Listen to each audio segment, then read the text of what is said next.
함께하면 됩니다. 함께하면 됩니다. 함께하면 됩니다.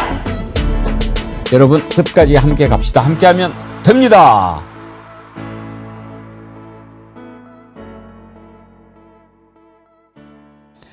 여러분 안녕하십니까? 백운기입니다. 본격적으로 다시 청와대 시대가 열렸습니다. 봉황기가 올라가고 일꾼들은 다시 제자리로 돌아갔습니다. 청와대 복귀 두 가지를 생각합니다. 첫째는 세상 풍경 중에서 제일 아름다운 풍경은 모든 것들이 제자리로 돌아가는 풍경이라는 시인의 노랫말처럼 이제 국정도 정상적으로 돌아가는 상징적인 의미입니다. 또 하나는 어쨌든 지금 청와대는 모든 영역이 다 담겨 있는 그런 공간 아닙니까? 이번만큼은 정말 아름다운 퇴장, 박수받는 대통령의 모습을 볼 수 있도록 해달라는 당부입니다. 이재명 대통령이 입만 열면 강조하는 국민이 나라의 주인이다. 우리는 그 권한을 위임받았을 뿐이라는 것을 항상 기억하고 간다면 새로운 역사는 반드시 만들어질 것이라고 믿습니다. 생방송 백운기의 정치 1번지 출발합니다. 순살 장어탕, 언양 불고기, 더 나한 백년 진고 정말 여러분들이 사랑해 주셨던 우리 정어리몰의 제품들인데요. 2025 아주 이벤트로 준비했습니다. 좋은 기회에 이렇게 특별히 준비한 검증된 인기 상품 많이 구입하시면 슬기로운 소비생활 하실 수 있을 겁니다. 정어리몰이 특별히 2025년을 보내면서 준비한 이벤트니까요. 여러분들 많이 참여해 주시기 바랍니다. 그리고 지난주에 계속해서 소개해드렸던 대방어회 여러분들이 많이 사랑해 주셨는데 지금도 주문이 계속되고 있습니다. 언제까지 물량을 확보할 수 있을지는 모르겠습니다만 아직까지는 가능하다고 하니까요. 혹시 아직 안 드셔보신 분은 꼭 드셔보세요. 그리고 연말에 나 다시 한번 대방어로 가족들하고 파티 한번 해야겠다 하는 분들도 미리미리 준비하시길 바랍니다. 정어리몰 온라인으로 주문하시기 불편하신 분들 전화 주문도 가능합니다. 1551-3158, 1551-3158로 전화 주시면 친절하게 주문 접수 도와드릴 겁니다. 여러분 정어리몰 사랑해 주시는 것이 또 우리 정어리TV 사랑해 주시는 거니까요. 많이 사랑해 주십시오. 감사합니다. 이번 주는 정말 의미 있는 주간이죠. 2025년을 보내고 또 2026년을 맞는 그런 주간입니다. 이제 올해도 사흘밖에 남지 않았는데 여러분 잘 마무리하시고 2026년 힘차게 출발할 수 있도록 잘 채워가시기를 바랍니다. 2026년에는 또 어떤 일들이 펼쳐질까, 어떻게 살아야 할까 이런 생각 벌써 하는데요. 2026년 될 때 생각해 보기로 하고 일단은 마무리부터 잘 하도록 그렇게 했으면 좋겠습니다. 오늘 함께 하실 세 분 패널 소개합니다. 양지열 변호사님 어서 오십시오. 네, 안녕하세요. 네, 임세은 전 청와대 부대변인님 반갑습니다. 네, 안녕하십니까. 네, 김규현 변호사 오고 계십니다. 오늘 뒤에 오늘따라 더 깨끗하게 보이는 청와대 지붕이 보이는데요. 제가 약간 비키면 차가 보이죠? 예, 저 어디로 가야 돼? 예, 저 차가 이재명 대통령이 탄 차입니다. 오늘 첫 출근하는 그 장면을 골랐습니다. 임세은 대변인님은 더 감회가 남다르실 것 같은데 청와대가 새 건물 같이 깨끗해 보이네요. 그러니까 아무래도 조금 보안 정비 좀 시설을 이렇게 했으니까 그 전보다는 좀 확실히 좀 나아진 건데 제가 듣기로는 그 전에 저희가 근무했을 때도 굉장히 낡았고 특히 여민관이 오래됐습니다. 화장실도 많이 없고요. 근데 전반적으로 저는 그게 다 개보수될 줄 알았더니 그게 아니라 그냥 기본적으로만 좀 수리했다고 하더라고요. 그러니까 그마저도 이제 비용 아끼겠다고 했다고 합니다. 아마도 대통령께서 그 실질을 굉장히 중요하신 분이기 때문에 앞으로 또 세종으로 대통령실 이전한다는 그 계획도 있잖아요. 그래서 당분간 쓰는 용도로서만 개보수를 한다고 보는데 그래도 좀 전보다는 나아진 것 같긴 합니다. 임세은 대변인은 청와대 계실 때 화장실이 되게 불편했나 봐요.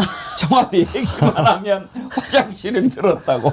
근데 이게 옛날 좀 오래된 그 관공서 같은 데 쓰신 분들은 그 여자분들 다 그 얘기를 합니다. 왜냐하면 과거에는 그러니까 아무래도 여성 직원들 숫자가 그렇게 많지 않았기 때문에 실질적으로 좀 부족하다는 얘기 많이 듣거든요. 청와대도 그렇다라는 건 참 힘들긴 한데 그 부분은 조치를 좀 취해 주셨기를 저도 개인적으로 바랍니다. 실제 저 얘기 되게 많이 듣거든요. 오래된 건물 근무하신 분은 꼭 빠짐없이 얘기를 하세요. 제가 여민 3관의 1층에서 근무했는데 거기가 직원들이 제가 볼 때는 한 100명 이상 있거든요, 한 층에. 100명? 너무 많나? 하여튼 뭐 몇십 명 됩니다. 100명 좀 안 되더라도. 2칸밖에 없었어요. 그래서 굉장히 힘들었던 시간이 기억이 납니다. 보수형님 TV님께서 축하 슈퍼챗 보내주셨네요. 우리의 자리가 정어리 TV이듯 정부의 제자리는 청와대입니다. 입주를 축하합니다. 그러셨는데 그렇죠. 오늘 이재명 대통령 아침에 출근하는 모습 저희가 뒤에 배경으로 준비를 했는데 윤석열이 용산으로 떠난 지 3년 7개월 만입니다. 오늘 새벽 0시에 봉황기가 개양이 됐죠. 대통령이 있는 곳에는 항상 이렇게 양쪽에 봉황이 있는 깃발 올라가게 되는데 그동안에 용산에 있던 것 오늘 새벽 0시에 저렇게 개양을 하는 모습을 보니까 참 뭉클하더군요. 네, 그렇습니다. 저런 것들이 상징적으로 제 자리를 찾아가고 있다라는 그런 모습을 보이는 거고요. 사실 누가 봐도 무리하게 억지스럽게 옮겼던 그 대통령실 아니겠습니까? 한 나라의 모 전반 정책을 다 책임지고 있는 자리가 저렇게까지 이렇게 옮길 수 있느냐, 쉽게도 아니었죠. 사실 어거지로 옮길 수 있느냐. 윤석열이 그런 얘기를 그때 옮기면서 공간이 정신을 지배한다라고 하면서 그런 뭔가 어디서 주워들은 그런 그럴듯한 말을 했는데 국민들이 참 보기 어려운 그런 모습들, 납득하기 어려운 모습들을 이어갔었고 딱 기억에 남는 부분은 그거죠. 아니 출근 시간을 감추기 위해서 가짜로 행렬을 만들어냈었고 대통령 출근하는 그 장소를 감추기 위해서 4억 원을 들여서 거기에 거짓말로 통로를 만들었던 짓거리를 하지 않았습니까? 그나마 또 무슨 갑자기 도어스태핑이라고 국민들하고 소통하답시고 무슨 배짱으로 그렇게 어거지로 지금 출근길에 그 기자들 만나는 자리를 만들었는지 모르겠지만 몇 번 하다가 불편한 소리 나오고 자기도 사실 없으니까 또 그것도 그냥 때려치웠지 않습니까? 저는 오늘 아침에 이제 이재명 대통령 9시 13분에 출근을 했다라고 하거든요. 근데 오늘은 아마도 공식 직무 첫날이고 또 저렇게 또 언론에서 또 사진도 뭐 촬영도 해야 되고 하는 것까지 배려를 하셔서 저렇게 한 것 같고요. 내일쯤부터는 또 한 새벽 6시, 7시에 나가는 거 아닌지 살짝 걱정은 됩니다. 안 됩니다. 아니 왜냐하면 안 된다고 할 수밖에 없는 게 직원들은 대통령이 나오기 한두 시간 전에 나와서 업무 준비를 해야 되거든요. 그래서 청와대 근무 더 힘들어질 것 같다는 생각이 좀 듭니다. 이재명 대통령은 열심히 하는데 열심히 하더라도 본인이 이제 부지런하게 하니까 다른 참모들도 열심히 할 수밖에 없지만 그렇게 무리하게 하는 것 같지는 않아요. 돌이켜보면 MB 때는 무식했어요. 네네. MB 때는 MB가 회의를 6시인가 시작을 했어요. 네. 본인이 또 새벽장 없다고 해서 또 MB는 뭐든지 또 직접 자기가 하는 게 뭐 좋다는 식으로 내부에 뭐 수상까지 본인이 하고 들고 돌아다니고 그랬다라는 얘기도 있지 않습니까? 대통령이 비서관 회의를 6시 하면 비서관은 몇 시에 나오라는 얘기예요? 4시에는 나와야 됩니다. 그러니까요. 기본적으로 4시에는 나와야 됩니다. 그건 좀 무식한 거예요. 네, 무식한 거예요. 그렇게 하면 안 되고요. 아마 이재명 대통령도 그런 거 다 고려해서 뭐 출근 시간을 뭐 6시에 하신다거나 이런 일은 없을 것 같고요. 본인이 관저에서 뭐 내용을 살펴보고 하는 시간을 일찍 할 수 있겠지만 출근은 아마 많은 부분을 배려하지 않을까 싶습니다. 왜냐하면 또 저기 청와대가요. 교통편이 없어요. 일찍 가려면. 용산과 또 조금 다른 불편함이 좀 있긴 합니다. 일하기 위해서 조치는 지난번에 이제 임세현 대변인도 말씀하셨지만 여민관이라는 곳에 집무실을 아예 옮겨가지고 수석들하고 비서들하고 같이 계신 걸로 그렇게 좀 얘기를 들었습니다. 원래 오늘 이재명 대통령이 청와대 복귀 행사를 한번 할까 이렇게 생각을 했는데 바로 일을 시작하기로 했습니다. 일단 도착해서 첫 번째로 국가위기관리센터 둘러보고 직무를 시작했다고 하는데 오늘 출근하는 장면 한번 잠깐 보실까요?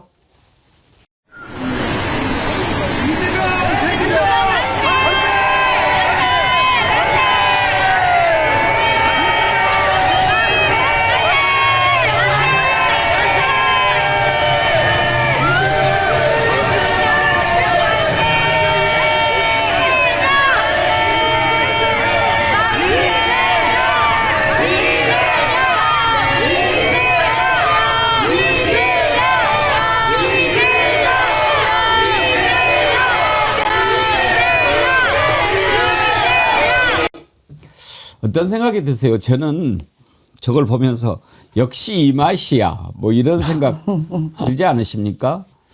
그래도 정권을 찾아왔고 정권이 바뀌었으면 이재명 대통령의 국민들의 환호를 받으면서 청와대로 이렇게 싹 들어가는 모습 그것을 우리가 좀 봤어야지요. 그런데 저렇게 들어가는 모습을 보니까 참 뿌듯하고 좋네요. 특히 이제 의미가 있는 게 그동안에는 대통령 집무실이 본관에 있었는데 물론 본관에도 지금 집무실이 있지만 대통령은 주로 여민관, 일관에 집무실을 마련을 했다고 그래요. 거기에는 3실장, 비서실장, 정책실장, 비서실장, 안보실장, 정책실장이 같이 있는 거죠. 이렇게 가까이 있으니까 소통을 자주 하게 되고 그렇지 않겠습니까? 옛날에는 위민관이라고 그랬어요. 예, 맞아요. 그러니까 백성을 위하는 곳 그런데 마치 좀 군림하는 그런 느낌이 있으니까 더불어서 백성과 더불어 여자를 써서 함께하는 여민관 이렇게 바꿨지요. 대통령의 청와대 복귀 김규현 변호사님은 어떤 의미를 부여하고 싶습니까? 예. 이거 하려고 지금까지 3년 동안 이 난리를 쳐왔나. 그 지난 3년간의 엉망이었던 그런 국정이 생각이 나가지고 참 아쉬운데 어찌되었거나 그 우여곡절 끝에 다시 청와대로 대통령이 복귀해가지고 새로운 이제 그 대한민국의 장을 열게 된 것에 대해서 참 다행이고 앞으로 왠지 국군이 2026년에는 더 흥할 것 같은 그런 기분이 듭니다. 머리가 단정하신데 이 대통령 청와대 복귀에 맞춰서 이발을 하신 겁니까? 예, 제가 거기에 맞춰 의관을 단정하게 한번 해봤습니다. 그 강훈식 비서실장이 그런 얘기를 하더라고요. 그러니까 여민관, 1관, 2관, 3관이 있는데 이걸 이렇게 그 생각을 한 게 지난번에 백악관에 갔는데 그걸 보고 상당히 좀 어떤 영감이랄까 우리도 그렇게 했으면 좋겠다 그런 생각을 했다고 그러더라고요. 네, 거기 백악관이 오히려 되게 소탈하게 그 비서관들 혹은 그 비서진들과 막 소파에 앉아가지고 격의 없이 대통령과 막 대화하고 그러지 않습니까? 그래서 아마도 그런 걸 이야기를 하신 것 같아요. 그런 아이디어를 얻어서 비서실장, 3실장을 주변에 아주 가까운데 내가 통화만 하면 30초 안에 올 수 있는 그런 곳에 배치를 한 것 같습니다. 예전에 문재인 대통령 때는 그래도 비서실장은 대통령 근처에 계셨지만 안보실장과 정책실장은 각각 다른 건물에 계셨거든요. 예. 근데 이제 아예 다 3실장을 근처에 모시겠다는 것은 실장님들 차원에서는 이제 고통의 시작인 것이죠. 국민들은 행복하겠지만. 강훈식 실장 얘기 한번 들어보고 가죠. 참모와 지근거리에서 국민들의 민심을 자꾸 들어야지 된다 이런 인식을 갖고 계셨고요. 지난번에 한미정상회담에서 백악관을 가봤더니 정말 대통령하고 지근거리에 다들 참모들이 붙어 있는데 그런 시스템과 비슷하게 대통령이 3층에 계시고 2층에 3실장이 있고 1층에 수석들이 있고 그렇게 움직여서 바로바로 의사결정하고 바로바로 필요하면 부르면 뛰어 올라가야 되는 대통령이 사실은 저 오늘 여기서 밝히는 거지만 대통령이 그것도 구조를 한번 바꿔보라고 하셨어요. 그래서 그렇게 큰 공간을 지금 좀 효율적으로 일하는 구조로 쓸 수 없느냐 이렇게 말씀하셔서 제가 2차례 방문했습니다. 그래요.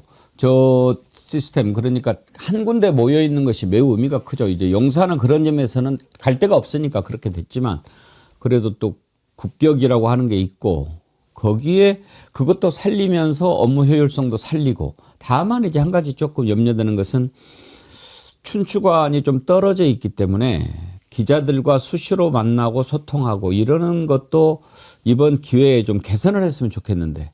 근데 떨어져 있긴 한데 그 여민 1관에서 한 3분이면 걸어갈 수 있습니다. 이렇게 좀 이렇게 뒷문으로 하면 걸어갈 수 있거든요. 그래서 아마 그렇게도 가셔서 소통은 원활하게 할 것 같긴 합니다. 근데 춘추관이 좀 공간이 제약되어 있다 보니까 그 많은 언론사가 다 들어올 수 있을지 모르겠어요. 그런 부분도 차차 고민해서 개선해 나가지 않을까 싶습니다. 예. 자, 오늘 다뤄야 할 내용이 많으니까 대통령 청와대 복귀는 이 정도로 하고 어제 깜짝 놀랄 만한 뉴스가 나왔습니다. 기획예산처 장관, 초대 장관의 이해훈 보수 3선 국회의원 지낸 이해훈 장관을 임명했습니다. 파격 인사라고 하기에는 너무 충격적이죠. 그렇죠. 충격 인사.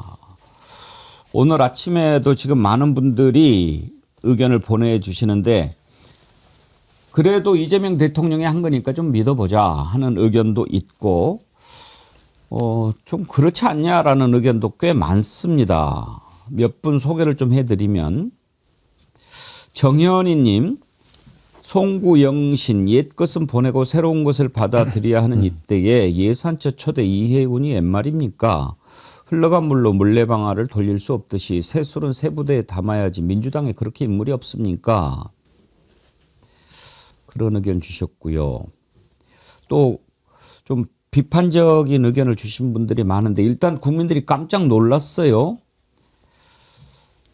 저는 기본적으로 제 의견은 이따가 이야기하겠습니다. 김기현 변호사님은 어떻게 생각하세요? 저도 매우 놀랐는데요. 솔직히 기분이 썩 좋지는 않은 인사인 건 맞습니다. 그렇지만은 적어도 제가 가지고 있는 정보보다 대통령이 대통령실에서 갖고 있는 정보가 훨씬 더 많지 않겠습니까? 그렇다면 이재명 대통령이 무언가를 노리고 어떤 생각을 가지고 이 인사를 했을 건데 왜 그랬을까?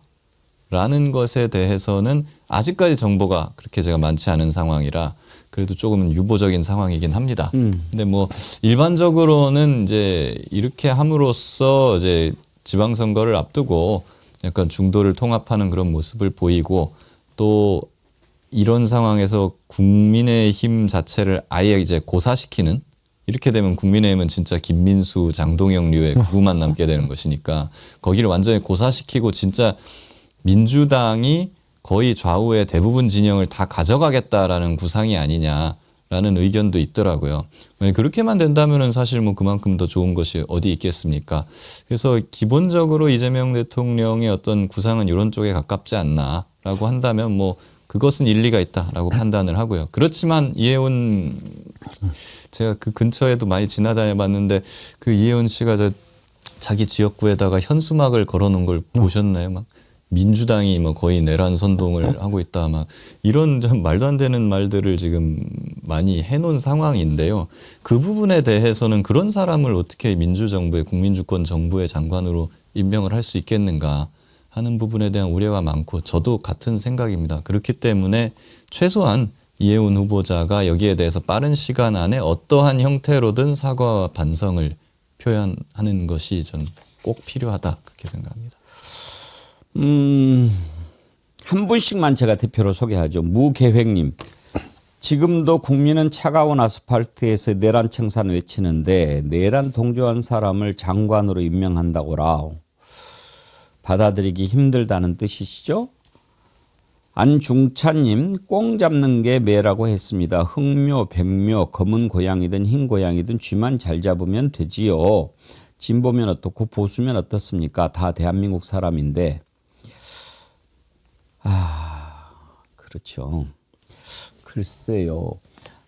양지열 변호사님도 놀라셨죠? 충격적이었죠. 그러니까 왜 충격적이었냐면 또 이혜원 지금 지명자가 언론 활동, 특히 방송 활동도 많이 했던 사람이었었고 그때 당시 이제 뭐 토론자로 이렇게 나섰을 때 굉장히 강한 목소리를 냈던 사람이거든요.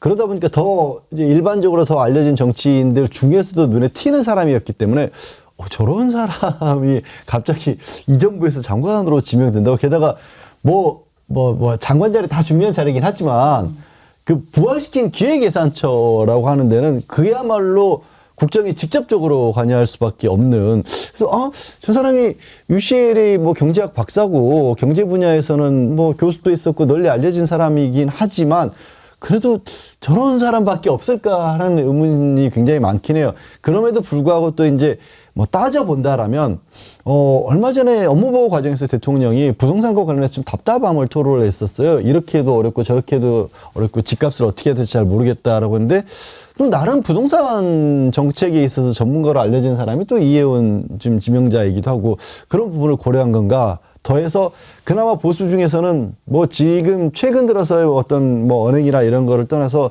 또 뭐 한나라당 시절, 자유한국당 시절이었나요? 탈당해서 바른정당 만들었고 유시민계로 분류가 되는 부분이 있어서 지금의 어떤 국민의힘의 전반적인 분위기라고 하는 극단적인 어떤 그 극우 세력과는 조금 다른 사람이기 때문에 그러면 이런 사람이 민주당 내에 들어왔을 때, 이 정권 내에 들어왔을 때 진짜 아까 김기현 변호사도 말씀을 하신 것처럼 저쪽에는 정말로 남는 사람이 없어지는 거 아닌가? 그러니까 국민의힘 지지율이 지금 20% 왔다 갔다 하고 있는데 민주당으로는 그 나머지 원래 국민의힘 보수를 지지했던 사람들이 안 오고 있지 않습니까? 그 중에 일부가 또 옮겨온다라면 그리고 이제 내년에 지방선거 앞두고 있어서 수도권 출신, 수도권 의원, 서울에서 드물게 보수 중에서는 3선을 했지 않습니까? 그런 의원이란 것까지 고려를 하신 건가? 하여튼 저도 아직 잘되면 안 됩니다. 자, 또 한 분씩 의견 들어보고 이번에는 임세은 소장님 의견 들어보죠. 이은주님, 혹시 젠프의 성동격서 큰 그림은 아닐까요? 가벼이 뭔가를 정하는 대통령이 아니니 저는 젠프의 판단을 믿어보되 매의 눈으로 끝까지 지켜보려고 합니다. 그러셨고요. 민규성님, 실패한 인사가 왜 없습니까? 민정수석도 그렇고 정성호 같은 무기력한 장관이 인사참패 아니고 뭡니까? 추운데 눈비 맞으며 내란 세력과 싸우는 국민은 뭐가 됩니까? 정도껏 가려서 해야지요. 아주 신랄하게 비판을 하셨습니다. 아까 중요한 요직이라고 그러셨는데 이건 보통 중요한 자리가 아니고 기획예산처 장관은 나라 금고를 지키는 금고직입니다. 우리가 지금 기억하실지 모르겠는데요. 문재인 정부 때 홍남기 기재부 장관이 있었어요. 이 양반이 이 금고를 워낙 꽉 쥐고 있어가지고 그때 당시에 금고가 네 거냐 막 이런 말까지 나오고 그랬는데 이재명 대통령의 국정 철학을 과연 충분히 공유하고 있는 사람이라는 말이냐? 이걸 이제 사람들이 좀 걱정하는 거란 말이에요. 제가 또 더 놀라운 게 금요일 날 이 국회 앞에 커피숍에서 누구랑 있다가 이해운 지금 장관 지명자가 있더라고요. 거기에 자리에 국회 앞에? 예, 커피숍에서 누구랑 얘기하고 계시더라고요. 그래서 저희가 안 그래도 그 옆에 있는 사람한테 저기 내란 옹호한 사람 저기 있다 제가 그랬거든요. 그랬다가 지금 일요일 날 발표 보니까 제가 어떻게 이런 일이 있지 하고서 저도 뭐 충격을 좀 받긴 받았습니다. 여러 가지로.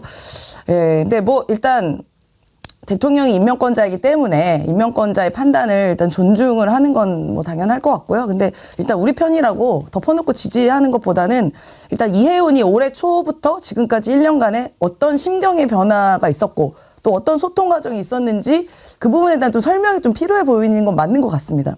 그래서 뭐 저 같은 사람은 그 안의 과정을 모르죠. 그래서 무조건 이재명 대통령이 픽했다고 지지한다 이런 건 아니라 우리가 모르는 어떠한 검증 과정이나 소통 과정이 있었나 그런 것도 좀 밝힐 필요가 있다. 왜냐하면 당황하는 지지자들이 많거든요. 그리고 만약에 이제 나중에 이해운 장관 지명자가 이재명 정부의 국정 철학을 잘 이해하고 그것에 맞춰서 발을 맞춰서 일을 수행한다면 어떻게 보면 대통령의 탕평과 정치적 선택을 이제 믿고 지지를 하는 건데 만약에 계속해서 본인의 생각이 우리 민주당과 이재명 정부의 생각과 다른 일들을 하고 이상한 짓거리를 하면 그건 대통령이 임명 실수를 하신 거거든요.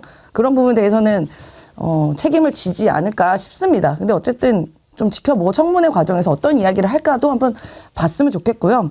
일단 이 조치로 인해서 이 임명으로 인해서 국민의힘은 지금 자중질환에 빠졌어요.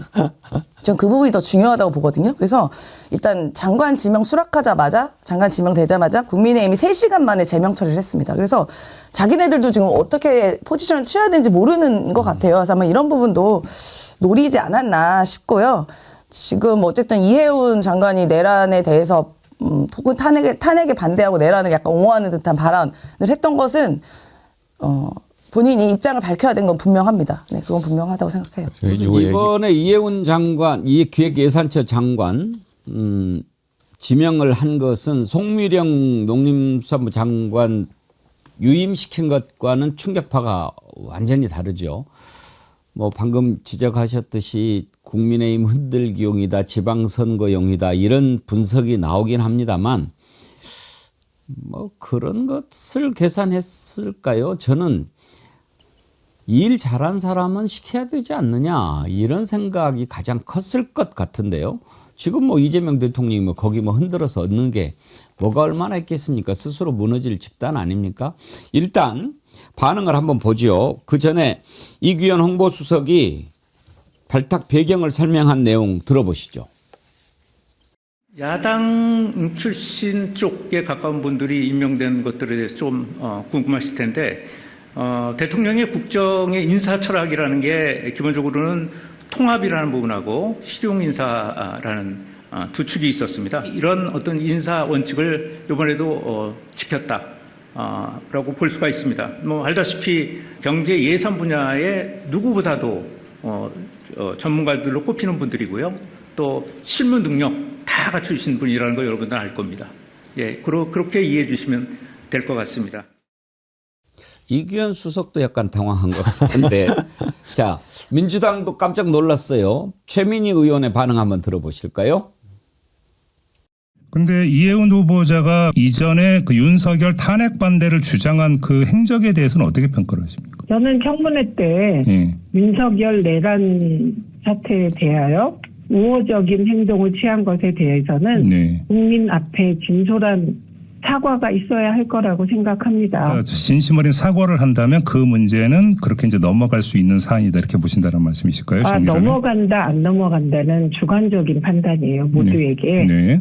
네, 저도 뭐 개인적으로 넘어갈 수 있을까 생각해 봅니다만 일단 인사권은 대통령께 있기 때문에 저는 대통령의 인사를 존중합니다.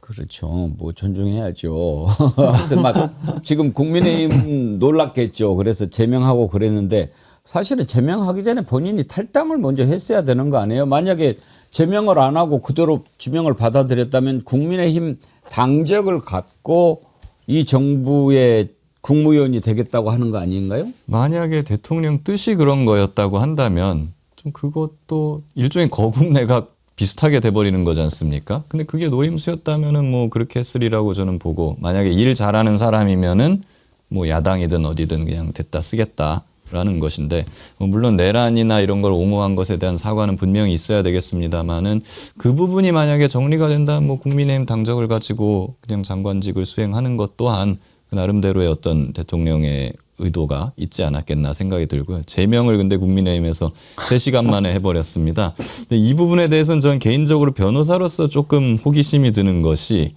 여기에 대해서 이해운 후보자가 이제 제명 무효 확인 소송을 해가지고 이기면 국민의힘 당적이 다시 살아나거든요. 이렇게 되면은 또 그것도 나름대로 재미는 있겠다. 왜냐하면 이 제명 처분 자체가 제가 보기에 좀 하자가 많아요. 당사자의 의견도 듣지 않았고, 그리고 뭐 특별히 이해운 후보자가 뭐 국민의힘의 어떤 해당 행위를 했다고 보여지지도 않기 때문에 변호사로서는 한번 저거 하면 이길 수 있겠는데 하는 생각은 듭니다. 아니, 변호사로서가 아니라 저도 굉장히 공감을 하는 게, 무슨 사유로 이게 제명을 할 수 있는 건지를 잘 모르겠어요.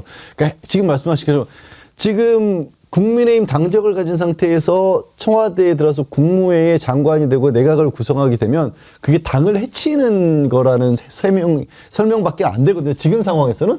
근데 그러면 지금 뭐 보수가 됐든 뭐 아니면 뭐 진보가 됐든지 간에 그런 어떤 정치적 이념을 가졌다고 하는 게, 대한민국은 대통령 되면서도 내각이, 그러니까 국회의원 자격을 가지고도 내각에 들어갈 수 있게끔 연결될 수 있게끔 그 이중적인 어떤 구조를 가지고 있는데, 헌법적으로 그냥 단순하게 이 정권에 들어간다는 게 해당이라고 하면 그냥 국민의힘은 아예 이 정권과는 그냥 상종 못하는, 그냥 적으로만 생각한다는 얘기가 될 수 있거든요. 그래서 저는 이거는 그런 어떤 시험 삼아서도 한번 해봤으면 좋겠어요.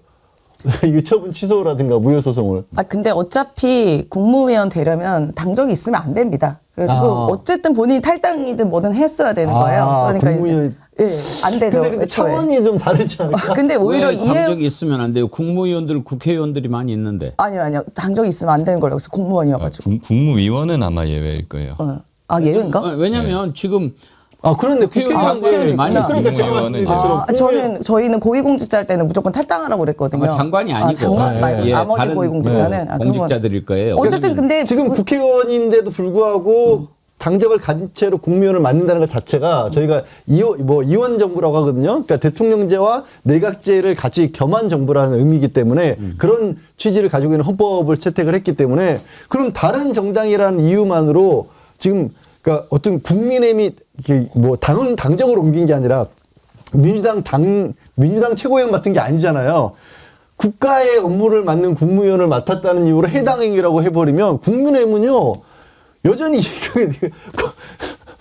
그 민주정당이 아닌 거예요. 근데 이해운 장관 지명자 입장에서는 저렇게 제명해준 게 본인한테는 더 도움될 것 같거든요. 어떻게 보면은 민주당에서 우려하고 있는 것들이 있잖아요. 그러면은 저쪽에서 제명 처리하면서 오히려 본인의 신분이 좀 깨끗해지는 효과가 되지 않을까. 그러니까 저는 그건 맞아요. 그러니까 그런 그거는 찬성을 하는데 그 입장은 찬성을 하는데 그걸 국민의힘이 나서서 했다라는 게 이상한 상황이라는 거예요. 당적과 관련해 가지고는 이제 국무위원은 뭐 장관 국회의원들도 많이 있으니까 그건 되고 아마 정치적인 중립을 필요로 하는 자리 뭐 예를 들면 비서실장이라든지 국정원장이라든지 이런 자리는 아마 국회의원 내려놓고 가야 될 거예요. 규정이 있습니까? 고위공직자들은 일단 탈당해야 됩니다. 저도 탈당을 해서 청와대 갔었고 이렇게 보면은 이제 국무위원, 국무총리 같은 그리고 이제 국회의원 보좌진 같은 경우에는 당적을 가질 수 있습니다. 국무총리도 예.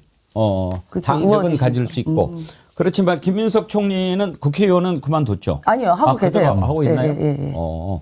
그럼 국무총리, 국무위원은 되고. 약간 우리나라가 이제 내각제적인 요소가 좀 있는 거니까요.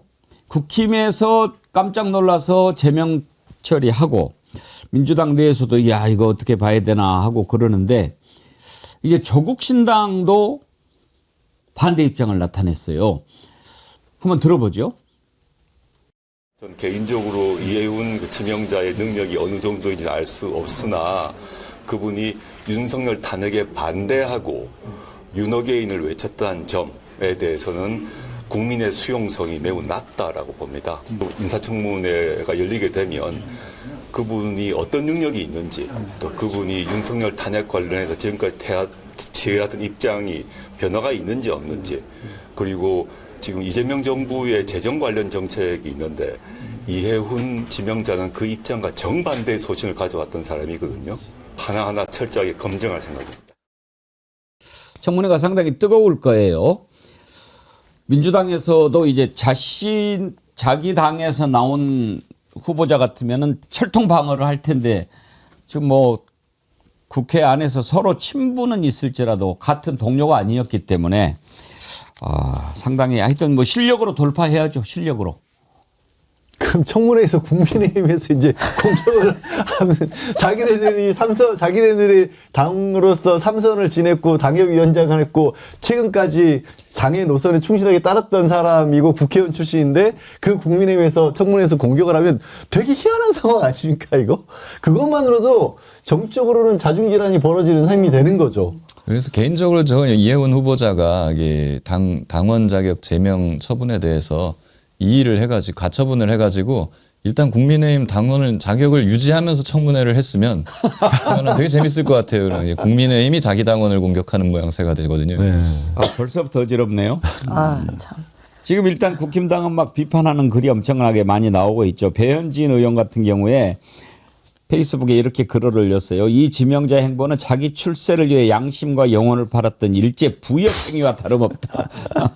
아니 이제 국민의힘은 일제 부역 행위를 이야기를 하는 게 자기 고백이거든요. 그러니까 저 예시를 너무 잘못 들었어요, 배현진 의원이. 그러면 반대가 될 수 있죠. 그러면 너는 윤석열한테 부역한 사람들이. 이해원은 원래 이게 친일파로 막 하던 사람이 갑자기 이제 독립군한테 투항해 온 거 아닙니까? 어지러지하다. 저 따지면 그게 더 가깝지 않나요? 예. 어떤 사람은 또 뭐 김중배의 다이아 반지가 그렇게도 좋더냐 뭐 이렇게 얘기한 사람도 있었죠. 맞습니다.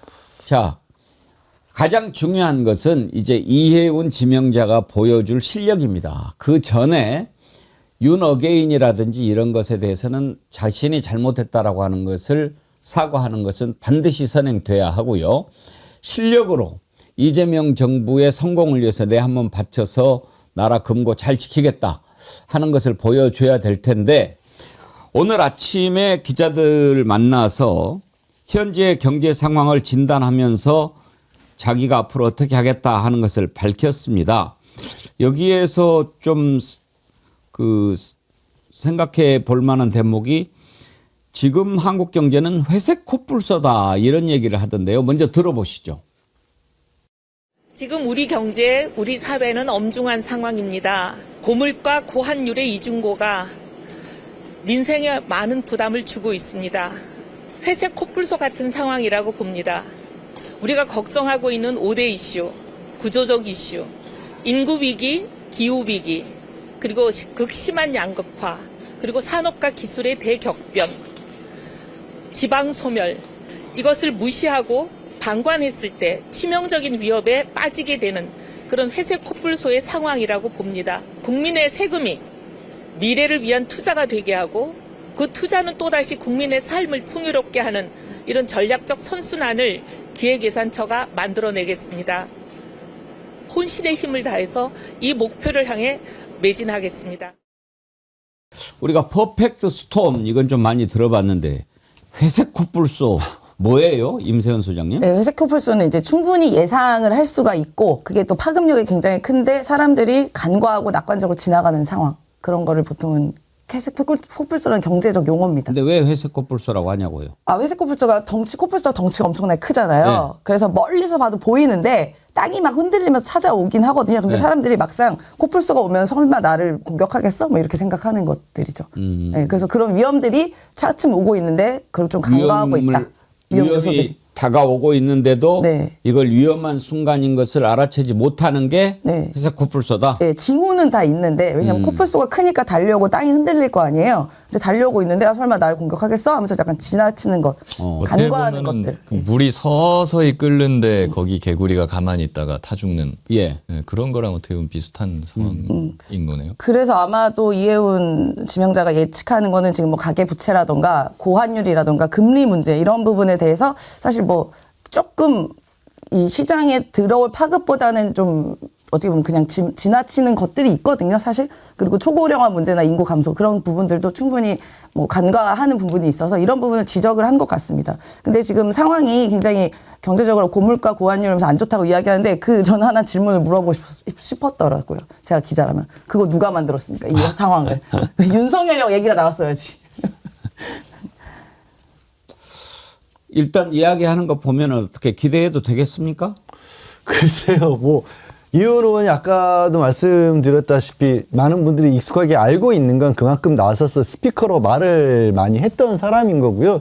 뭐 교수 출신이고 뭐 이론가이기 때문에 그냥 말하는 것 자체에 있어서만큼은 뭐 그럴듯하게 말을 할 수 있는 그런 자격을 갖추고 있는 사람인데 이제 기재부라는데 한 가지 제가 이제 아까 말씀 안 드렸던 것 중에 하나가 기획예산처 지금 기재부가 분리가 되면서 만들어지는데 잠깐 얘기하신 것처럼 기재부가 과거부터 그들만의 어떻게 보면은 그 자기들 간의 논리라고 해야 될까요? 자기들 간의 구성원 간의 이해관계에 대한 충실함이라고 할까 이런 게 굉장히 강했고 관료주의 안 좋은 의미에서 관료주의가 굉장히 강한 집단이고 그래서 그거를 문재인 대통령이 대통령인데도 불구하고 깨지를 못해서 정권에 부담을 줄 정도의 일을 그렇게 기재부가 했던 그런 전례가 있지 않습니까? 오랫동안 그래요 왔거든요.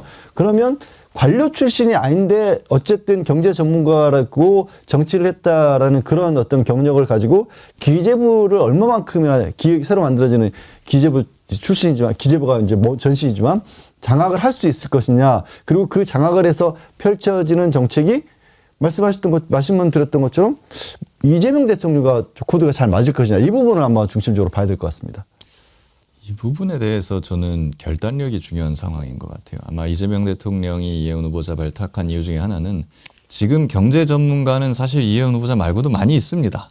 많이 있는데 경제 문제에서 지금 제일 중요한 건 뭐냐면 모두가 이런 회색 코뿔소라고 하는 그런 위기 상황에 대한 해법은 다 있어요.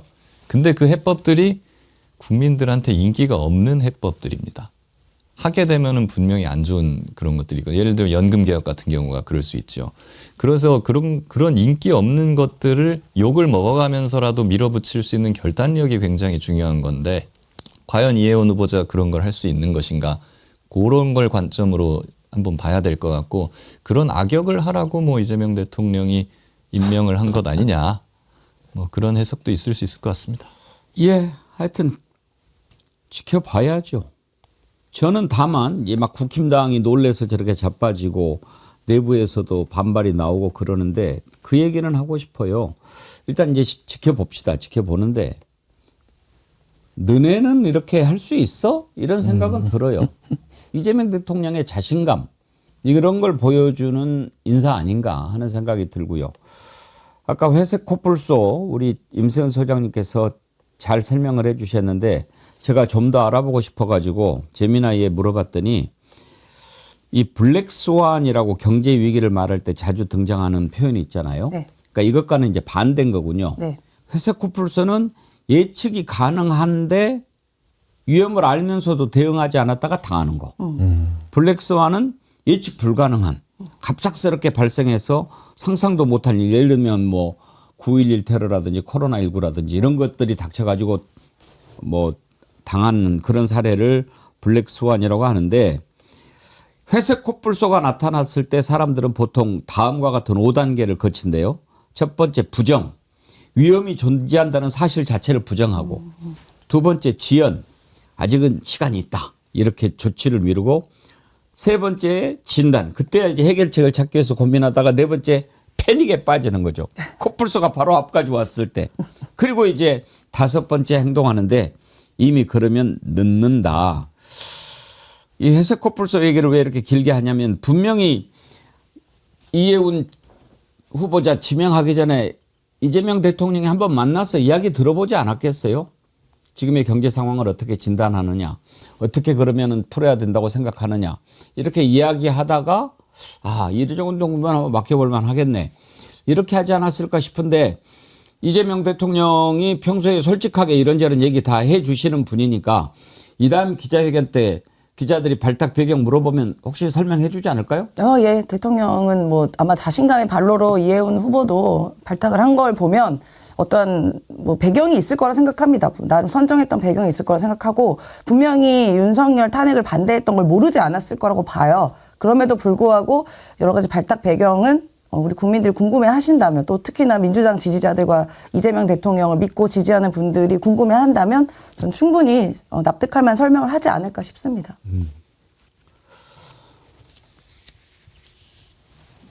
라스트 호프님, 능력 있으면 계속 써먹고 아니면 국힘 해체하는데 써먹고 인사청문회 때 낱낱이 인사 검증하면 민낯 볼 수 있고 청와대는 손해 볼 거 없고 신박한 한 수.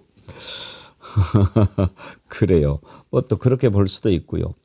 아까 경제 전문가 많이 있다고 그랬는데 보수 진보 가리지 않고 발탁을 하는데 이런 정도면 괜찮겠다. 근데 사실 유승민 같은 사람을 쓰기는 힘든 거 아니에요. 그건 너무나 정치적인 게 큰 효과가 있는 거고. 다만 이런 이해운 장관 후보자 정도면은 뭐 그 정도 급은 아니니까 한번 근데 능력 발휘해봐라. 만만치 않은 급수 같은데요. 저는 제가 봤을 때 유승민은 윤호계는 안 해쳤어 그래도. 뭐 그렇게 했는데 이제 유승민은 또 경제 전문가라고 하기에는 이제 정치적으로 오히려 너무 많이 갔던 인물이라는 점이 그렇게 볼 수가 있고, 근데 이혼 지금 지명자 같은 경우 뭐 유승민 대통령 만들기에 가장 앞장섰던 인물이기도 하고, 근데 한 가지 이제 경제 전문가가 많긴 하지만 경제 얘기를 하는 분들이 걱정했던 부분이 있기는 있어요. 뭐 이재명 대통령이 지금 내란 상황을 극복하고 굉장히 대통령으로서 업무를 잘 해 나가고 계시다 보니까 역설적으로 근거 없는 낙관주의를 가진 분들도 많다라는 거예요. 그러니까 경제 전문가들마저도 그냥 장밋빛 전망을 근거 없이 내놓는 분들도 있더라. 근데 이해운 지금 지명자 같은 경우는 그런 사람은 아니잖아요. 그래서 오히려 더 냉정하게 이 경제 상황에 대해서 얘기할 수 있는 악역을 맡을 수도 있겠다는 생각도 좀 들긴 합니다. 예. 다음으로 넘어가겠습니다. 오늘 이제 특검, 김건희 특검이 결과를 발표했는데요. 이건 맨 뒤로 미뤄서 다뤄보기로 하고 중간에 짧게 황당한 것 두 가지 짚어보고 가도록 하겠습니다. 지금 이제 통일교 특검도 준비하고 있는데 나경원 그동안에 계속 지금 통일교 관련해서 이름 나오지 않았습니까? 그랬는데 갔냐 안 갔냐 계속 물어보는데 얘기를 안 해요. 지난번에 얼핏 CBS 김현정의 뉴스쇼인가 나와가지고 이렇게 질문하는데 그 부분은 얘기하지 않겠습니다. 뭐 막 그러더라고. 그래서 아니 그냥 갔냐고 안 갔냐고요. 뭐 그렇게 하니까 약간 화를 내려고 그러더라고요. 잘하면 싸우겠더라고. 그러다가 뭐 결국은 얘기 않고 갔는데 이제 뭐 광주방송에서 얘기를 했어요. 가기는 갔는데 거기가 천정궁인지는 모르겠다. 참나. 이게 말입니까? 막걸리입니까? 이거 한번 다뤄보고 또 하나 방금 전에 속보가 들어왔는데 추경호가 대구시장 출마 선언했어. 네. 미쳐버리겠네. 자, 나경원부터 먼저 한번 가봅시다. 나경원 발언 한번 들어보시죠. 제가 이게 본질이 이제 돈 받았냐 문제니까 이제 제가 택도 없는 질문이니까 그렇게 대답을 했는데 제가 이제 낙선을 했었잖아요. 2020년에. 낙선한 이후에 무슨 행사 같은 데 갔다가 이제 한 번들 가보자 그래서 그 시설을 둘러본 적은 있는데요. 저는 이렇게 나와도 그게 뭐 워낙 시설이 넓더라고요. 그래서 제가 간 데가 천정궁인지 어딘지 잘 모르겠어요. 그래서 시설을 둘러본 적은 있습니다. 그 통일교 시설을. 갔구만. 아니 가게도 갔고요. 거기 이제 저도 뭐 화면으로밖에 못 봤지만 사진 보고 영상 보시면 아니 산중턱에 저렇게 어마어마한 시설이 어떻게 자리재가 뭐 있어? 그 다음 질문은 뭘까요? 보통 사람들 여기 어디야? 그렇죠. 여기 어딘데 여기 뭐 하는데 이렇게 좋은 게 있어? 그 생각을 안 할까요? 가긴 갔는데 그리고 뭐 시설 한번 둘러보자라고 그냥 길거리 지나다니다가 여기 한번 들어가 보자 그렇게 갈 수 있는 데도 아니에요. 굳이 애써서 찾아가야 되는 데가 저 천정궁이라는 데니까 저도 그 지역 근처 뭐 춘천에 이쪽 왔다 갔다 하면서도 가볼 생각도 못했던 거거든요. 근데 거기인데 천정궁인지도 몰랐다? 아까 왜 저렇게까지 계속해서 빼는지 모르겠어요, 저는. 그 예전에 나경원이 그런 말도 했잖아요. 자위대 행사 갔었을 때 그때 자위대 행사 갔었는데 그 자위대 행사인지 몰랐다 그러지 않았습니까? 네, 똑같잖아요. 천정궁 가는데 천정궁인지 몰랐다고. 그게 간 건 간 거잖아. 어쨌든 왜 갔어요? 그러면 시설 둘러보려? 뭐 부동산 투기하러 간 거예요? 왜 시설을 둘러보죠? 그 산중턱에? 산중턱에 가는 길에. 그것도 제가 보니까 거기 아무나 못 가요. 보면 아무나 못 궁전처럼 가요. 생겼잖아요. 사실은 그 시설을 네. 지은 것 자체가 가평원에서 특혜를 준 거 아니냐는 의혹도 있어요. 왜냐하면 그거 뭐 공원처럼 이렇게 해서 일반인들이 접근할 수 이용할 수 있는 공공시설인 것처럼 했는데 막상 아무나 못 가는 곳으로 만들어 놓고 있는 그런 상황이니까 아주 특수한 시설이거든요. 도로 다니다 보면은 저희도 그 강원도 가는 길 딱 보이잖아요. 볼 때마다 저기 도대체 뭐냐 저 궁전 같은 거 궁금해했었거든요. 근데 그걸 갔는데도 몰랐다고요? 그 말이 안 되지. 그 통일교와 그 관계를 부인하려는 본질 흐리기 완전 물타기죠, 저거는. 나경원 의원은 대체 아는 게 뭡니까? 그게 통일교 시설인 줄도 모르고 자위대 행사를 가도 그게 자위대 행사인 줄도 모르고 그런 사람이 어떻게 국회의원을 한단 말입니까? 빠루 들었는데도 빠루 자기가 안 들었다 그러잖아요. 그게 빠루인 줄도 몰랐을 겁니다. 이게. 예. 다 모른대. 참나. 본인 이름은 아나? 그리고 남편 이름은 알고? 그러면서 이제 한학자 총재를 개인적으로 만난 사실은 없다라고 또 그렇게 얘기를 하거든요. 그럼 공식적으로는 만났다는 얘기인가? 혼자 있을 때 말고 따로따로 이렇게 만난 적은 없고 여러 명이 같이 만났다는 얘기인가? 뭐, 그 굳이 따지면요. 이분도 뭐 판사 출신이니까 자기가 어떻게 상황이 바뀌었을 때 빠져나올 수 있는 여지들은 늘 만들어 놓는 게 습관인 것 같아요. 그러니까 저런 부분에 있어서 해명이 참 허접하지요. 맨 처음에 아래 갔다. 근데 그거 간 거는 정치인이니까 여기도 가고 저기도 가고 그럴 수 있는 건데 문제는 돈을 받았냐 뭐 부정한 일을 했느냐 이거 아니냐. 나는 그런 것에는 일체 관여된 거 없다. 아 이러면 될 거를 얼마 만에 지금 갔다고 얘기를 하는 거예요. 그거 간 거 다 아는데. 이럴 거면 처음에 왜 말을 안 했을까요? 처음부터 그냥 갔다고 하면 안 되지. 갔다고는 안 했어요. 말할 수 없다. 네, 그건 말할 수 중요한 게 아니다. 이랬어요. 말할 수 없다. 한심합니다. 이게 뭐 한학자를 만나서 돈을 받니 아니 이런 게 아니라 그동안에 관계가 어떻느냐가 중요한 거잖아요. 그래서 간 거 아니겠어요? 아니 뭐 돈은 안 받을 수도 있지. 본인 말처럼. 근데 그동안에 한학자나 통일교와 어떠한 긴밀한 관계가 있었고 그러면서 어떠한 뭐 결탁이 있었나 이제 이런 부분이 궁금한 거 아니겠습니까? 그걸 이제 돈은 안 받았어요. 이렇게 얘기한다고 해결될 문제는 아니죠. 보통 도둑이 이런 식으로 얘기를 해요. 물건을 안 훔친 사람은 경찰이 물어볼 때 그 편의점에 방문을 했습니까? 그러면 아니요. 그게 편의점이 뭐예요? 안 갔는데요. 이러거든요. 근데 거기서 뭔가 물건 훔친 사람은 편의점에 갔습니까? 하면 안 훔쳤어요. 이래버리거든요. 나경원 의원도 그 천정궁 갔냐고만 물어봤는데 아니 돈을 받은지 안 받는지 그게 문제 아니에요. 그러니까. 잃어버리는 거는 본인도 뭐 금품이랑 이런 거 관련해 갖고 떳떳지 못한 것이 지금 있어서 저러는 것인지 강하게 의심이 됩니다. 이제 큰절 했냐 안 했냐 이렇게 물어보면 그게 절인 줄 몰랐다. 그냥 넘어진 거예요? 이럴 수도 있습니다. 나중에 돈이 나와도 돈인 줄 몰랐다. 예, 참 살다. 하여튼 나경원은 가장 이상해진 정치인입니다. 그리고 추경호 이제 급기야 이상해진 것 같아요. 대구시장 출마 선언을 했어요. 이건 어떻게 봐야 돼요? 정신 나간 거죠. 그러니까 되게 굉장히 웃겼던 게 그 국민의 안철수 의원이랑 추경호가 둘이 오찬을 했습니다. 근데 오찬을 하면서 조속한 시일 내에 결백이 밝혀지길 바란다. 결백으로 밝혀지길 바란다. 이러면서 서로 결백을 주장하고 있습니다, 둘이. 근데 이 결백이라는 거는 본인들이 내가 결백해요라고 주장한다고 되는 게 아니잖아요. 실제로 수사가 제대로 진행이 되고 재판 결과를 봐야 본인이 결백한지 아닌 건지를 우리가 판단할 수 있는 건데 이미 추경호는 물론 구속은 피했습니다만 그 죄질은 이미 존재하고 있는 겁니다. 그 죄는. 불법 비상계엄에 동조했고 그다음에 그 의원들의 투표 표결을 방해했던 행위들은 여전히 남아있는 거예요. 그게 이제 진짜 의도를 했고 계획했고 윤석열과 짰는지 이 부분은 밝혀야 될 문제지만 실제로 12.3 불법 비상계엄 당일에 투표 방해 행위를 한 건 맞잖아요.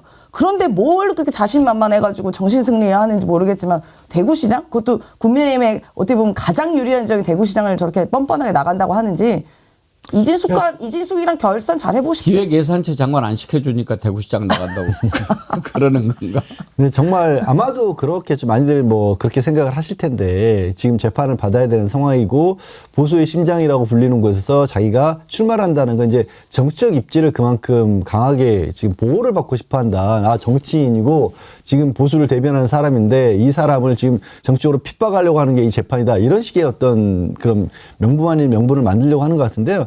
참 얼굴 두껍습니다. 왜냐하면 저는 재판을 받고 거기서 유죄 무죄를 떠나서 그 계엄 내란이 있었다는 밤에 당시 집권 여당의 가장 중요한 원내대표라는 자리, 그날 계엄을 막을 수 있는 가장 효율적으로 막을 수 있는 자리에 있었던 사람이 진짜 의도를 하지 않았더라도 거기서 책임을 방기한 것만으로도 정치인으로서 더 이상 자격 없다라고 보거든요. 국민들에게 그냥 납작 엎드려 사죄하고 빨리 그냥 초회로 돌아가야 될 사람이에요. 근데 여전히 자기가 보수를 대변하겠다고 나선다? 참 얼굴 두껍습니다. 김규현 변호사님, 시간적으로 출마는 가능하죠. 대법원 확정 판결 전에 지방선거가 있겠죠? 가능하지요. 그런데 만약에 설령 당선된다 하더라도 그러면 재임 중에 그 판결을 받아가지고 뭐 당선 무효나 이런 게 될 수 있는 것이 아니겠습니까? 지금 보면 내란을 옹호하거나 내란에 동조했던 사람들이 하나같이 대구시장이 되겠다고 지금 막 대구로 막 몰려들고 있습니다. 대구가 무슨 내란의 도시입니까? 아무리 그래도 이런 건 아니죠. 이 정도쯤 되면 대구 시민들도 좀 제대로 판단을 좀 해주셔야 되는 거 아닌가 싶습니다. 기분 나쁘실 것 같아요. 그러니까 대구가 무슨 자기들만의 어떻게 보면 전유물도 아니고 대구에도 민주당 지지하시는 분들도 있고 이재명 대통령 지지하시는 분들도 독립운동하는 마음으로 다 계시거든요. 그리고 전반적으로 대구가 이렇게 맨날 아무나 데려다 와서 대두 다 찍어주니까 발전이 별로 없었던 거 아니겠어요. 그러면 대구 시민들도 이제는 좀 이진숙이나 추경호나 윤석열과 함께 부역했던 사람들 좀 걸러내야지 되지 않겠습니까? 그 정도 시민의식은 생겨야죠. 김박박디라라님, 대구가 무슨 니들 돈 떨어지면 출금하러 가는 ATM기냐? 지금 가장 낙후되어 있는 곳인데 가서 일할 생각은 안 하고 가서 꿀이나 빨려는 심산이 역겹다. 내란 주요 임무 종사자 주제에 그러셨습니다. 정말 이런 그 출마 선언 들으면 대구 시민들은 참 마음이 참담하실 것 같아요. 또 슈퍼챗 보내주신 분이요. 보니파시오님, 이해운 임명은 이재명 대통령의 성동격서입니다. 내란의 힘당 중앙에 깃발을 꽂으신 겁니다. 이창근님, 오늘 윤석열 때 6개월 물렸던 주식이 드디어 소액의 이득을 보고 탈출해서 보내봅니다. 아이고, 축하드립니다. 제주항공 참사 일주기 삼가 고인의 명복을 빌며 빠른 진상 규명해 주시길 바라고 앞으로 이런 참사 없을 것을 빌어봅니다. 그러셨는데, 예, 고맙습니다. 자, 끝으로 김건희 특검 다뤄볼 텐데요. 오랜만에 실시간 동접자가 2만 명을 돌파했군요. 여러분 감사합니다. 좋아요는 아직 절반이 안 되는데요. 좋아요도 꼭 함께 눌러주시면 고맙겠습니다. 혹시라도 보고 계신 분 중에 구독을 안 누른 분이 계시면 구독 눌러주시고 좋아요도 함께 눌러주시면 큰 힘이 됩니다. 부탁드리겠습니다.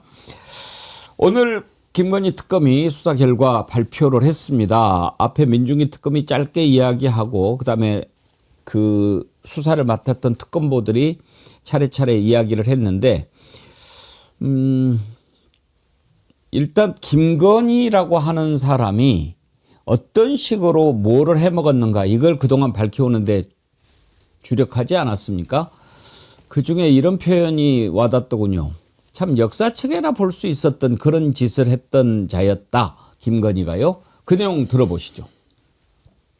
서로 전혀 공통 분모가 없는 다양한 사람들이 대통령이 아닌 김건희를 찾아가 자신이 원하는 바를 청탁하고 금품을 교부하였습니다. 그 결과 이들의 청탁은 김건희에게 청탁한 그대로 실현되었습니다. 대통령의 배우자가 역사책에서나 볼 법한 현대판 매감 매직을 일삼고 국민의 눈길이 미치지 않는 장막 뒤에서 불법적으로 국정에 개입한 사실이 특검 수사 결과 확인되었다 할 것입니다. 특검은 이러한 대통령 배우자의 헌법 질서 파괴 행위를 전혀 예측하지 못한 기존 법률의 한계로 합당한 처벌에 크게 부족함이 있음을 안타깝게 생각합니다.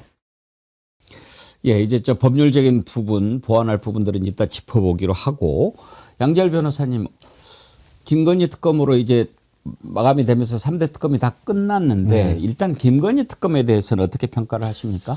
김건희 특검도 많이 지금 부족하다고밖에 볼 수가 없어요. 그러니까 직접적으로 저는 이제 부족하다는 게 특검이 잘못했다라는 것과는 다른 게 표면적으로 드러난 것들 우리가 많이 뭐 받은 것처럼 뭐 서희건설에서 받은 것도 있고 뭐 이배영 국가교육위원장에 받은 것도 있고 받은 것들이 직접적으로 건네갔던 것들이 대가로 이어진 부분들에 대해서는 단죄를 했는데 가장 이제 크게 생각했던 부분들이 내란에 어떻게 보면 기여를 안 할 수가 없었던 상황 아니겠습니까? 어떻게 국정에 관여를 했느냐라는 부분인 거고 그리고 그 결과 제일 먼저 우리가 문제의식을 제기했던 게 양평고속도로 휜 거에 관해서 지금 공무원 하나를 구속해서 기소하는 그런 정도에 그쳤고 그리고 도대체 그 주가 조작을 하면 도이치모터스와 비교도 할 수 없을 만큼 커다란 의혹이 우크라이나 전쟁을 위해서 삼부토건과 웰스바이오의 그 주가를 부양한 거 아니냐라는 의혹이잖아요. 그런 부분에 대해서는 결과가 없었던 겁니다. 그리고 더 나가서 이제 마지막에 특검보도 지금 얘기를 했지만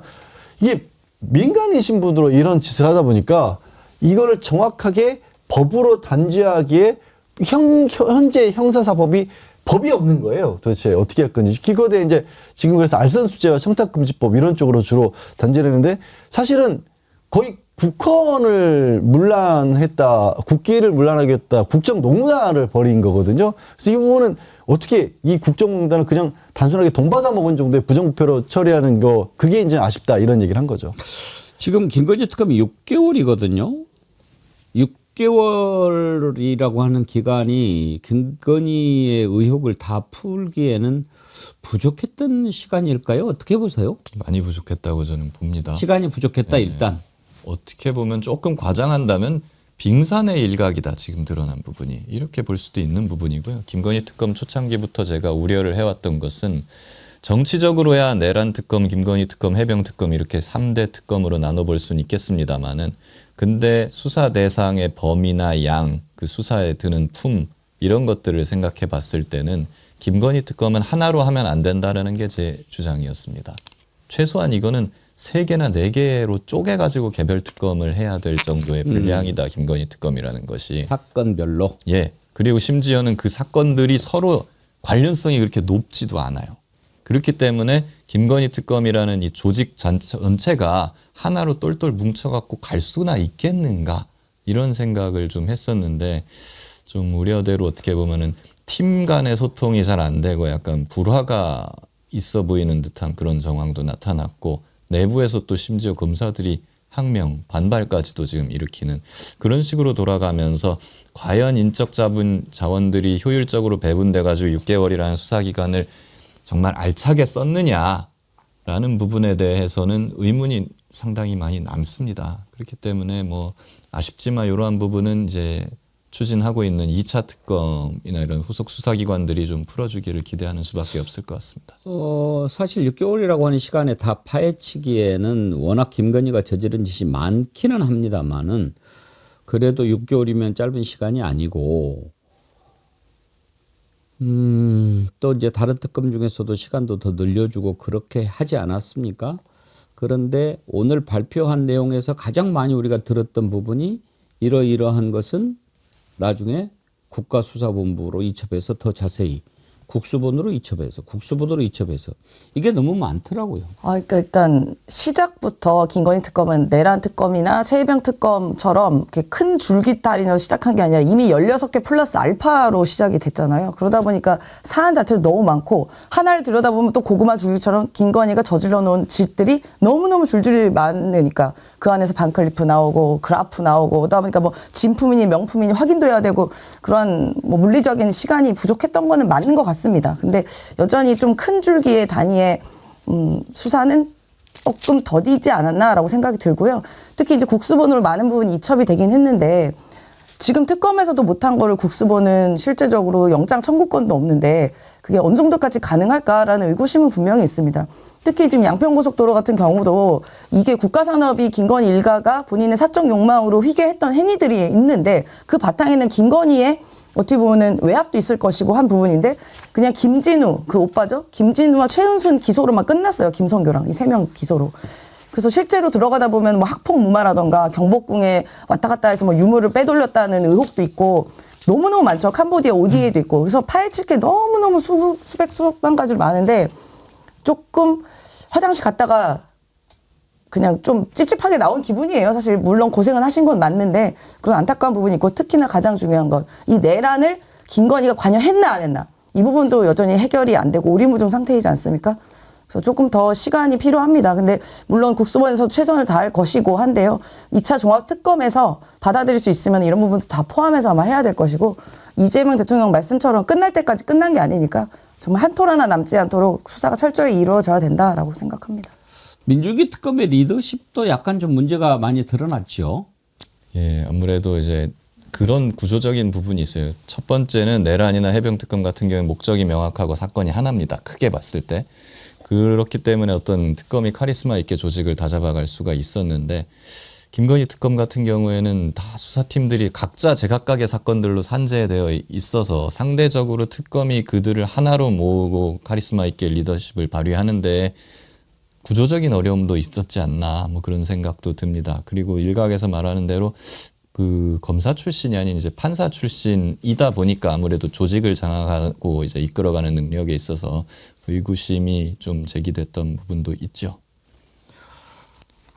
이제 종합특검 제2차 특검을 다시 하게 될 텐데 양지열 변호사님 어떤 부분이 가장 들어가야 될 거라고 보십니까? 사실은 이제 국가수사본부에 이첩한다고 특검이 밝힌 부분들이 다 2차 특검으로 가야 될 부분인 거예요. 정말 그러니까 지금 김건희 특검 같은 경우에는 뭐 굉장히 애를 쓰는데도 불구하고 일정 부분 아쉽다라는 얘기를 들을 수밖에 없는 게 그동안에 뭐 지난 3년 동안 의혹으로 계속 제기가 됐던 부분이 있잖아요. 그게 큰 줄기들이 하나도 안 풀린 거예요. 물론 따지면 이제 가장 큰 성과로 오랫동안 의혹으로서 크게 그 지금 논란이 됐던 걸 정리했던 게 도이치모터스 주가 조작 이제 기소를 했지 않습니까? 근데 도이치모터스 주가 조작과 관련해서는 물론 특검이 들어와서 뭐 녹취록 같은 새로운 증거들을 내놓긴 했지만 이전부터 사실상 누가 봐도 주가 조작이 명백히 보였던 사건이었거든요. 그거 이제야 정리한 거밖에 없으니까 그러면 그 중간에서 나왔던 부분들 특히 양평은 이번에는 원희룡 전 장관 같은 경우는 아예 초안조사 자체를 하지를 못했던 걸로 저는 기억을 하는데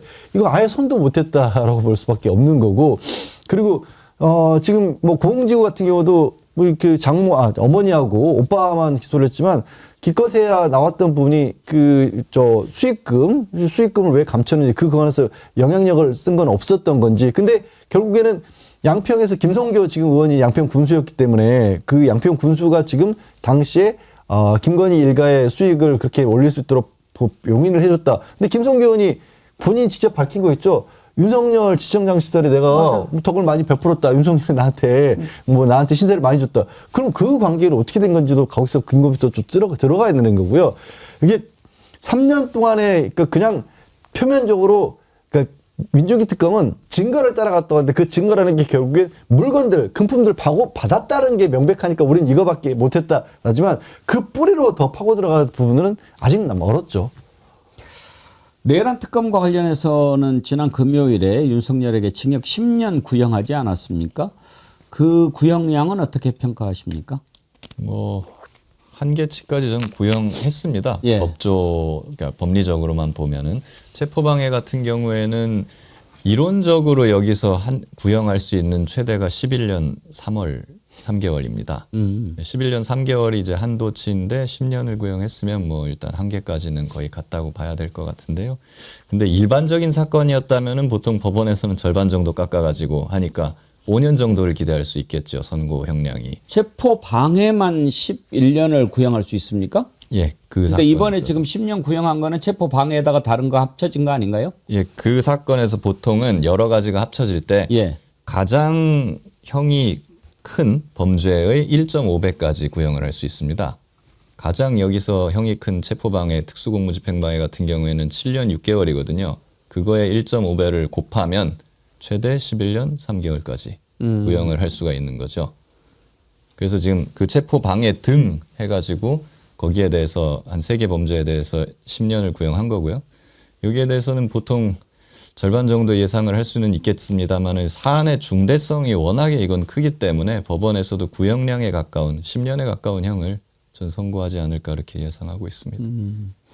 양지열 변호사님은 어떻게 생각하십니까? 예, 지금 전체 형량은 이제 그 형량을 특검에서 구형을 하면서도 밝혔다시피 다른 범죄와의 관계, 그러니까 앞으로 이제 내란 우두머리가 지금 가장 큰 부분, 또 못지않게 중요한 부분이 이적죄고 이런 것들이 이제 사형이나 무기징역까지도 법정형이 있는 거기 때문에 사실 거기에 우리나라 같은 경우에는 만약에 무기징역이 선고가 되면 나머지 범죄들은 그냥 흡수돼 버리는 그런 양형을 가지고 있거든요.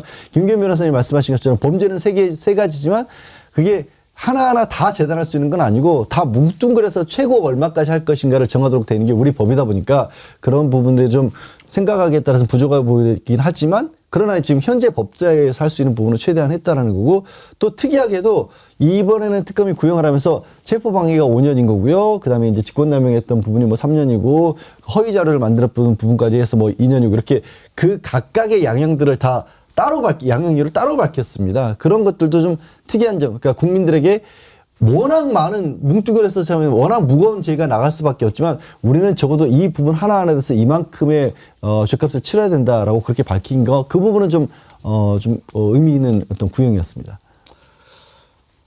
예, 오늘은 이 내용을 안 다루려고 했는데 김병기 원내대표 왜 아직도 그만 안 두고 있는지 모르겠어요. 임세현 소장님, 네. 내일 뭐 입장 밝힌다고 그랬나요?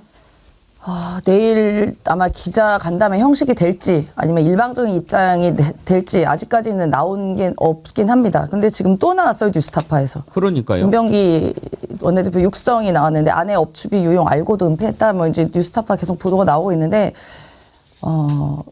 지금 공방을 벌이고 있는 그 전직 보좌진들이 변호사분들이시거든요.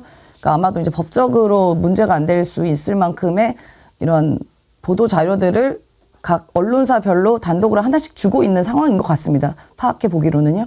그래서 아마 이게 끝나지 않을 것 같아요. 제가 뭐 건너들은 이야기도 저랑 아주 친한 변호사가 또 그분이랑 또 친하시더라고요. 그 그만둔 보좌진 보좌진들이랑. 변호사. 예. 그래서 아마 좀 단단히 마음을 먹은 것 같고, 이게 뉴스를 하나씩 흘릴 예정인 것 같아요. 그러다 보니까 어떻게 보면 민주당에는 계속 뉴스가 나오는 게 또 부담이죠. 또 대통령께도 부담이 되는 일인데 좀 현명하게 처세가 잘 이루어졌으면 좋겠습니다. 굉장히 좋지 않고 심각한 상황인 건 맞아요.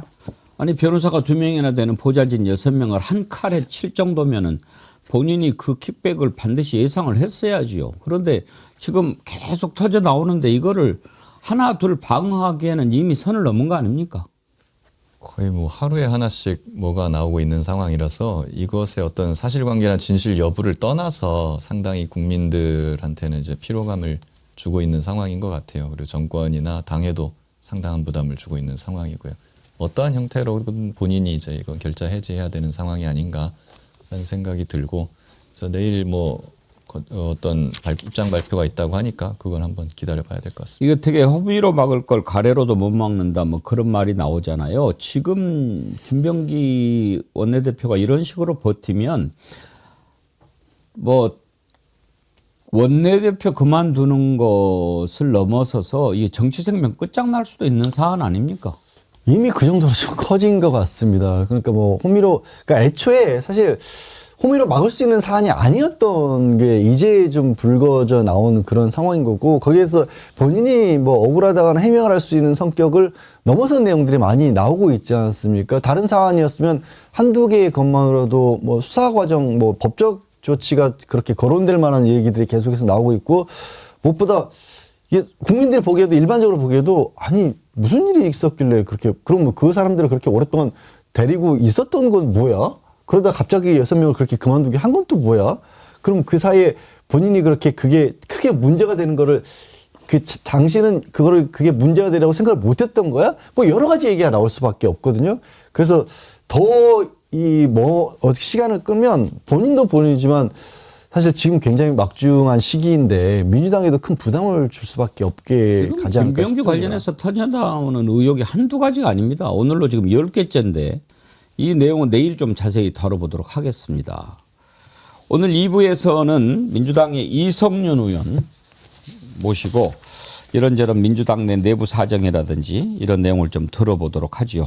자, 1부 함께 해주신 양재열 변호사님, 임세은 소장님, 김규현 변호사님 수고하셨습니다. 네, 감사합니다. 고맙습니다.